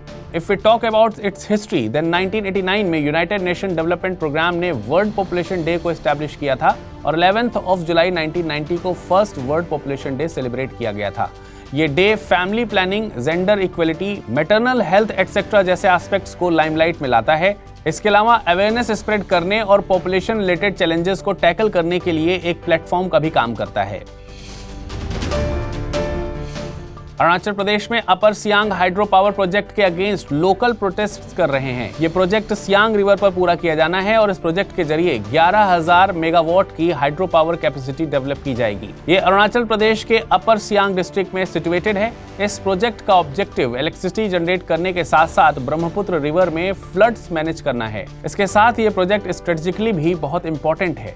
ये मॉनसून फ्लो के दौरान 9 to 10 billion cubic metres of water का बफर स्टोरेज करने में कैपेबल होगा। ये ब्रह्मपुत्र या चाइना द्वारा किए गए सडन रिलीज ऑफ वाटर के अगेंस्ट बफर के तौर पर परफॉर्म करेगा। Ministry of states for defence Sanjay Seth ने गेन्स 2024 स्कीम को लॉन्च किया है। शिप बिल्डिंग सेक्टर में स्टार्टअप्स को एनकरेज करने के लिए स्कीम को लॉन्च किया गया है। ये गेन्स इनिशिएटिव का सेकेंड एडिशन है, जिसे 2023 में garden rich ship builders and engineers द्वारा स्टार्ट किया गया था। यहाँ गेन्स का full form GRSE accelerated innovation incentive scheme है। बेसिकली ये एक इनोवेशन स्कीम है जो शिपयार्ड रिलेटेड प्रॉब्लम्स के सॉल्यूशन फाइंड आउट करती है और होम ग्रोन स्टार्टअप्स का यूज करके टेक्नोलॉजिकल डेवलपमेंट को प्रमोट करती है। इसका objective ship designing and construction industry के इमर्जिंग एंड एग्जिस्टिंग चैलेंजेस को सॉल्व करना है। Australia pitch black exercise conduct कर रही है। ये बाइनल मल्टीनेशनल एयर कॉम्बैट एक्सरसाइज 12 जुलाई से 2 अगस्त के बीच कंडक्ट होगी। ये ऑस्ट्रेलिया के डार्विन एंड टिंडल एयरबेस में स्टार्ट होगी। ये एक्सरसाइज रॉयल ऑस्ट्रेलियन एयरफोर्स के इंटरनेशनल पार्टिसिपेशन को स्ट्रेंथन करने और कोऑपरेशन एनहांस करने के पॉइंट ऑफ व्यू से इंपॉर्टेंट है। इसमें 20 कंट्रीज और दुनिया भर से 140 एयरक्राफ्ट से ज्यादा इंक्लूड होंगे। इंडियन एयरफोर्स का Su-30 MKI इस एक्सरसाइज में पार्टिसिपेट करेगा। इस एक्सरसाइज को फर्स्ट टाइम जून 1981 में ऑर्गेनाइज किया गया था। Now it's time for the question based on the bulletin. The very first question is, consider the following statement. Saras crane is the tallest flying bird in the world. Saras crane is the state bird of Uttar Pradesh. Choose the correct statement or statements from the above. Only one, only two, both one and two, neither one nor two. The next question is, Technology Development Fund Scheme is a scheme of which ministry? Ministry of Science and Technology, Ministry of Defense, Ministry of Earth Science, Ministry of Home Affairs. Now just have a look on the questions based on the previous bulletin. The very first question was, which of the following language does not have the status of a classical language? Marathi, Sanskrit, Malayalam, or Kannada? The correct answer is option A, Marathi. The next question was, consider the following statement. Coal found in India has very high carbon content. India is dependent on domestic supplies for cooking coal. Choose the correct statements from the above. Only one, only two, both one and two, neither one nor two. The correct answer is option D, neither one nor two. UPSC का preparation कर रहे हैं आप, तो क्या study IQ IAS के prelims to interview batch यानी P2I batch के बारे में जानते हैं? देखिए, P2I बैच में मिलती हैं आपको 1000+ आवर्स की live classes, PT and mains test series and crash course, daily current affairs and CSET classes. हर स्टूडेंट के लिए personal mentor, daily answer writing, PT pass करने पर MRP प्रोग्राम, जिसमें मिलेगा free accommodation facility mains residential programme में। Join करना चाहते हैं तो अमृत लाइव कोड यूज कर 18 जुलाई से शुरू हो रहे बैच में लीजिए एडमिशन, और कोई कंफ्यूजन हो तो amrit@studyiq.com पर मेल कर दीजिए।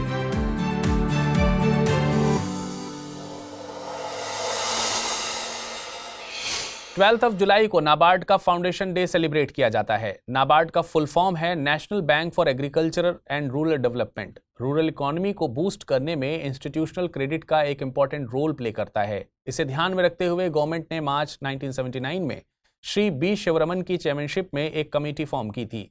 इसका objective agriculture and rural development के लिए एग्जिस्टिंग इंस्टीट्यूशनल क्रेडिट के सिस्टम को रिव्यू करना था। कमेटी ने नवंबर 1979 में अपनी रिपोर्ट सबमिट की और रूरल डेवलपमेंट के लिए एक न्यू इंस्टीट्यूशंस के फॉर्मेशन की रिकमेंडेशन दी। इन रिकमेंडेशंस के चलते गवर्नमेंट ने 1981 के नाबार्ड एक्ट के थ्रू नाबार्ड के फॉर्मेशन को अप्रूव किया। नाबार्ड 12 जुलाई 1982 को एग्जिस्टेंस में आई। आरबीआई के एग्रीकल्चर क्रेडिट फंक्शंस नाबार्ड को हैंडओवर कर दिए गए और इसके अलावा उस time agriculture refinance and development corporation नाम के ऑर्गेनाइजेशन का वर्क नाबार्ड को हैंडओवर कर दिया गया था। नाबार्ड को कंट्री की सर्विस में उस समय की प्राइम मिनिस्टर इंदिरा गांधी जी ने डेडिकेट किया था। Presently NABARD is completely under the government of India. इसका विजन रूरल प्रॉस्पेरिटी को प्रमोट करना था। NABARD agriculture and rural development के लिए सेटअप की गई एक स्पेशलाइज्ड बैंक है। नाबार्ड का हेड ऑफिस मुंबई में लोकेटेड है। And you should know that India की लार्ज पॉपुलेशन एग्रीकल्चर पर डिपेंडेंट है। इस लार्ज पॉपुलेशन के डेवलपमेंट के लिए रूरल इंफ्रास्ट्रक्चर का काम करना नेसेसरी हो जाता है। नाबार्ड ये काम रूरल एरियाज में क्रेडिट प्रोवाइड करती है ताकि रूरल एरियाज में सोशियो इकोनॉमिक डेवलपमेंट हो सके। रिसेंटली आपने नॉर्थ कोरिया एंड रशिया के बीच एक डिफेंस पैक्ट की न्यूज सुनी होगी। इसके रिस्पांस में यूएसए एंड साउथ कोरिया ने अब ज्वाइंट न्यूक्लियर डिटरेंस गाइडलाइंस को साइन किया है। इसका रीजन नॉर्थ कोरिया की तरफ से इंक्रीज हो रहे न्यूक्लियर थ्रेट को बताया जा रहा है। दोनों कंट्रीज के बीच हुए एग्रीमेंट को the USROK guidelines for nuclear deterrence and nuclear operations on the Korean peninsula नाम दिया गया है। And should know that ROK यानी Republic of Korea south Korea का ऑफिशियल नेम है। करंटली जो बाइडेन USA के प्रेसिडेंट हैं, वहीं साउथ कोरिया में युन सुक येओल प्रेसिडेंट की पोस्ट होल्ड कर रहे हैं। दोनों ही कंट्रीज ने इन गाइडलाइंस को एक इंटीग्रेटेड मैनर में डिटरेंस कोऑपरेशन का आधार माना है। देखिए, USA साउथ कोरिया को सिक्योरिटी प्रोवाइड करने के लिए हमेशा कमिटेड रहा है। USA के अकॉर्डिंग साउथ कोरिया पर अटैक के सिचुएशन में USA अपनी फुल पोटेंशियल लगाकर उसे सेव करेगा। हाउएवर, फर्स्ट टाइम इस बात को गाइडलाइंस के तौर पर डॉक्यूमेंट किया गया है और इसी वजह से इंपॉर्टेंट है। हालांकि इन गाइडलाइंस की डिटेल्स पब्लिक डोमेन में नहीं आई हैं, इन डिटेल्स को कॉन्फिडेंशियल बताया गया है। We should also understand that every day we get to hear that North Korea nuclear weapons develop कर रहा है। नॉर्थ कोरिया ने अपनी डिफेंस पावर इंक्रीज करने के साथ रशिया से भी एग्रीमेंट लिया है। वहीं साउथ कोरिया की अब सारी होप्स USA पर हैं। साउथ कोरिया ये उम्मीद कर रहा है कि जब भी कोई अटैक होगा तो USA उसकी हेल्प करेगा। साउथ कोरिया के कुछ पॉलिटिशियंस इस पर अपना कंसर्न एक्सप्रेस कर रहे हैं। उनका कहना है कि नॉर्थ कोरिया अब मिसाइल डेवलप करने के बहुत क्लोज है, जिनकी रीच डायरेक्टली USA के मेनलैंड तक होगी। इस सिचुएशन में USA से उम्मीद रखना एप्रोप्रिएट नहीं होगा। ये पॉलिटिशियंस तो USA की कमिटमेंट को भी क्वेश्चन कर रहे हैं। आपने इंडिया की इंक्रीजिंग पॉपुलेशन से रिलेटेड काफी प्रॉब्लम्स के बारे में सुना होगा। Presently India is the most populous country in the world, but India के पास सिर्फ 38 ईयर्स हैं जब यहाँ की पॉपुलेशन अपनी पीक पर होगी। इसके बाद इंडिया की पॉपुलेशन डिक्लाइन होना स्टार्ट हो जाएगी।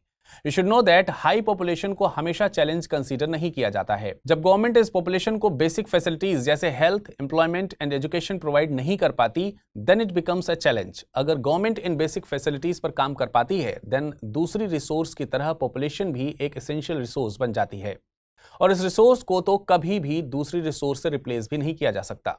11 जुलाई को सेलिब्रेट किए गए वर्ल्ड पॉपुलेशन डे के ओकेजन पर यूनाइटेड नेशंस ने एक रिपोर्ट रिलीज की। इस रिपोर्ट का नाम वर्ल्ड पॉपुलेशन प्रोस्पेक्ट रिपोर्ट है।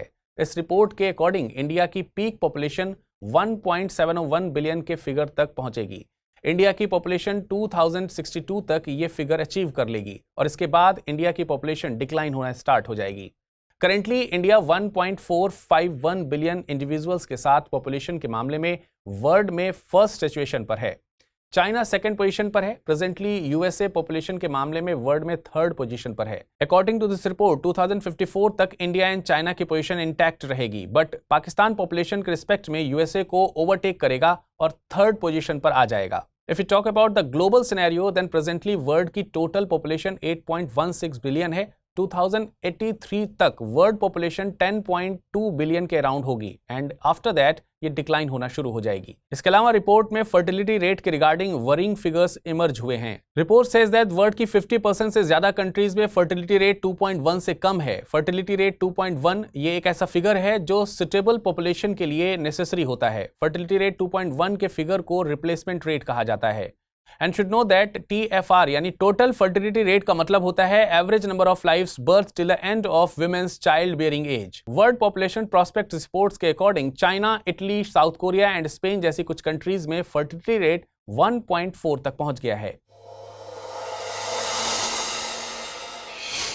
स्पेस में अपनी डोमिनेंस एस्टैब्लिश करने के एम से चाइना अर्थ को एस्ट्रॉयड अटैक से बचाने के लिए एक मिशन लॉन्च करेगा। इस मिशन को 2030 तक लॉन्च करने का मिशन है। अभी चाइना इस मिशन का डेमो वर्ल्ड को प्रेजेंट करेगा। चाइना ने इस मिशन का नाम प्लैनेटरी डिफेंस इनिशिएटिव रखा है। इस मिशन का पर्पस अर्थ को एस्ट्रॉयड अटैक से प्रोटेक्ट करने की एबिलिटी डेमोन्स्ट्रेट करना है। इस मिशन के दो ऑब्जेक्टिव्स हैं। एक ऑब्जेक्टिव तो ये है कि स्पेसक्राफ्ट एस्ट्रॉयड्स को अर्थ को हिट करने से डिफ्लेक्ट कर देगा या यूं कहें कि एस्ट्रॉयड को डाइवर्ट कर देगा। इस मिशन का सेकंड ऑब्जेक्टिव हमारे सोलर सिस्टम के बारे में इंपॉर्टेंट इंफॉर्मेशन गेन करना है। अब देखिए, एस्टेरॉइड सन के अराउंड रिजॉल्व करने वाले स्मॉल रॉकी ऑब्जेक्ट्स होते हैं, बट इसका साइज प्लैनेट्स के कंपैरिजन में स्मॉल होता है। हमारे सोलर सिस्टम में ज्यादातर एस्टेरॉइड्स मार्स एंड जुपिटर के ऑर्बिट के बीच में प्रेजेंट एस्टेरॉइड बेल्ट में पाए जाते हैं। चाइना के मिशन का एम अर्थ की तरफ मूव करने वाले एस्टेरॉइड का डायरेक्शन चेंज करना है।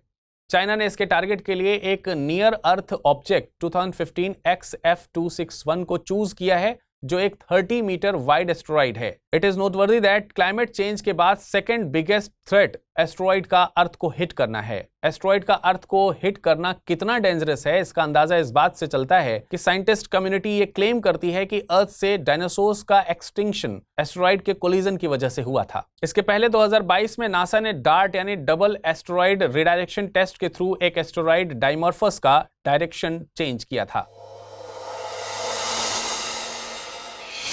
Now it's time to have a look on today's term of the day, and today's term of the day is democracy. Democracy यानी लोकतंत्र कलेक्टिव डिसीजन मेकिंग का एक मेथड है। आपने सुना होगा कि ऐसे डिसीजंस जो किसी ऑर्गेनाइजेशन को अफेक्ट करते हैं उन्हें उस ऑर्गेनाइजेशन के सभी कंपोनेंट्स के कंसेंट के बाद लिया जाना चाहिए। डेमोक्रेसी में भी इसी प्रिंसिपल को फॉलो किया जाता है। सभी कंपोनेंट्स के पास डिसीजन मेकिंग में पार्टिसिपेट करने के लिए इक्वल राइट्स होना चाहिए। डेमोक्रेसी के दो बेसिक प्रिंसिपल्स होते हैं। One is social control over the collective decisions and second principle is equality of right in decision making. जिस एक्सटेंट तक इन दो प्रिंसिपल्स को किसी ऑर्गेनाइजेशन के डिसीजन प्रोसेस में इंक्लूड किया जाता है, उसी एक्सटेंट तक ऑर्गेनाइजेशंस डेमोक्रेटिक कहलाती हैं। It's time to have a look on today's rapid news. Central government ने कुछ डेकेड पहले इम्पोज हुई इमरजेंसी पर एक डिक्लेरेशन इशू किया है। इसके according every year 25 of June will be celebrated as Samvidhan Hatya दिवस। गवर्नमेंट ने ये डिसीजन उन लोगों को ट्रिब्यूट करने के लिए लिया है जिन्होंने इमरजेंसी के दौरान पावर के अब्यूज के अगेंस्ट आवाज उठाई थी। एक्चुअली इंदिरा गांधी गवर्नमेंट ने 25 ऑफ जून को इमरजेंसी इम्पोज की थी। इमरजेंसी के दौरान विदाउट एनी रीजन कई लोगों को जेल में डाल दिया गया था। मलाला यूसुफजई के बर्थडे पर हर साल 12 जुलाई को इंटरनेशनल मलाला डे सेलिब्रेट किया जाता है। विमेन एजुकेशन को लेकर मलाला के लिए यूनाइटेड नेशंस ने 2013 में 12 जुलाई को मलाला डे डेजिग्नेट किया था। इनफैक्ट विमेन एजुकेशन पर तालिबान के रिस्ट्रिक्शंस का प्रोटेस्ट करने पर उन्हें शूट कर दिया गया था। इसके बाद मलाला यूसुफजई विमेन एजुकेशन की फाइट का एक इंटरनेशनल सिंबल बन गई। इसके अलावा Malala Yousafzai youngest Nobel peace prize winner बनी and asteroid was also named in her honour. WHO ने मेडिवाइस यानी मेडिकल डिवाइस इंफॉर्मेशन सिस्टम नाम का एक ऑनलाइन प्लेटफॉर्म लॉन्च किया है। ये मेडिकल डिवाइस की इंफॉर्मेशन का एक ऑनलाइन प्लेटफॉर्म है। ये फर्स्ट टाइम है जब WHO ने मेडिकल डिवाइस पर एक ग्लोबल रिपोजिटरी डेवलप की है। मेडिवाइस ने वेरियस हेल्थ सेक्टर्स में यूज होने वाली 2301 टाइप्स की मेडिकल डिवाइसेस शामिल की हैं। इस प्लेटफॉर्म में reproduction, maternal, newborn and child health जैसे कई हेल्थ इश्यूज को कवर किया गया है। मोरोवर, ये platform world wide medical devices की एक्सेस एंड क्वालिटी को इंप्रूव करने के एफर्ट्स का भी पार्ट है। बिहार के ईस्ट चंपारण डिस्ट्रिक्ट में world's largest Ramayana temple construction का सेकेंड फेज स्टार्ट हो गया है। इस फेज में टेम्पल का मेन स्ट्रक्चर कंस्ट्रक्ट किया जाएगा। इसके थर्ड फेज में मंदिर के शिखरों का कंस्ट्रक्शन होगा and the entire temple will be finalised. Temple का कंस्ट्रक्शन जून 2023 में स्टार्ट हुआ था एंड 2025 तक कंप्लीट हो जाएगा। ये टेम्पल अयोध्या के राम मंदिर से 3 टाइम बिगर होगा। इस टेम्पल का आर्किटेक्चर कंबोडिया के अंकोर वाट, तमिलनाडु के रामनाथ स्वामी टेम्पल एंड मदुरई के मीनाक्षी सुंदरेश्वर टेम्पल से इंस्पायर्ड है। इस टेम्पल के सैंक्टम सैंक्टोरम यानी गर्भगृह में 33 फीट हाइट शिवलिंग स्थापित किया जाएगा और टेम्पल प्रेमाइसेस में विभिन्न देवताओं के 22 सैंक्टम सैंक्टोरम होंगे। इस मंदिर में टोटल 12 शिखर होंगे जिनमें से main peak around 270 feet high होगी। इंडियन साइंटिस्ट्स की एक टीम ने एस्ट्रोनॉमी की फील्ड में एक इंपॉर्टेंट कंट्रीब्यूशन किया है। एक्चुअली इंडियन साइंटिस्ट्स ने 30 मीटर टेलीस्कोप के लिए infrared star catalogue tool create किया है। ये टूल नियर इंफ्रारेड स्टार्स का एक कॉम्प्रिहेंसिव कैटलॉग प्रोड्यूस करेगा जो टेलीस्कोप के एडॉप्टिव ऑप्टिक्स सिस्टम्स के लिए इंपॉर्टेंट होगा। TMT यानी 30 metre telescope will be one of the largest ground based telescope. ये एक एम्बिशियस इंटरनेशनल प्रोजेक्ट है जिसमें India, US, Canada, China and Japan involve हैं। ये एक नेक्स्ट जनरेशन की एस्ट्रोनॉमिकल ऑब्जर्वेटरी होगी। यह 30 metre primary mirror, advanced adaptive optic system and modern equipment से इक्विप्ड होगी। इंडिया को TMT प्रोजेक्ट में एक मेजर कंट्रीब्यूटर के तौर पर देखा जा रहा है जो हार्डवेयर एंड सॉफ्टवेयर प्रोवाइड करने के साथ $200 मिलियन की फंडिंग भी प्रोवाइड कर रहा है।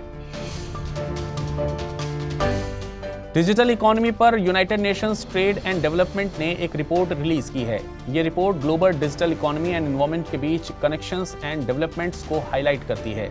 डिजिटल इकोनॉमी ग्लोबल डेवलपमेंट को एक्सेलरेट कर रही है, जिसमें आर्टिफिशियल एंड क्रिप्टो करेंसी जैसी टेक्नोलॉजीज ने इंपॉर्टेंट रोल प्ले किया है, पर इसका एनवायरमेंट पर भी इंपैक्ट इंक्रीज हो रहा है। इस रिपोर्ट के अकॉर्डिंग इंटरनेट यूजर्स की संख्या 2005 के कंपैरिजन में 1 बिलियन से इंक्रीज होकर 2023 में 5.4 बिलियन हो गई है। You should know that digitalisation का एनवायरमेंट पर डेट्रीमेंटल इंपैक्ट रहा है, जैसे इसकी वजह से 3.2% global green house gas emission हुए। डिजिटलाइजेशन रिलेटेड वेस्ट में 30% का इंक्रीज हुआ है।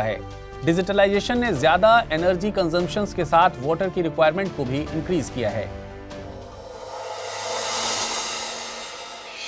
Now it's time for questions based on the bulletin. The very first question is, in which state world's largest Ramayana temple is being built? Uttar Pradesh, Bihar, Tamil Nadu or Uttarakhand? Next question is, NABARD was formed on the recommendations of which of the following committees? Homi Sethana Committee, Shri B. Shivaraman Committee, Dinesh Goswami Committee or Kelkar Task Force? Now have a look on the question based on the previous bulletin. The very first question was, consider the following statements. Saras crane is the tallest flying bird in the world. Saras crane is the state bird of Uttar Pradesh. Choose the correct statement or statements from the above.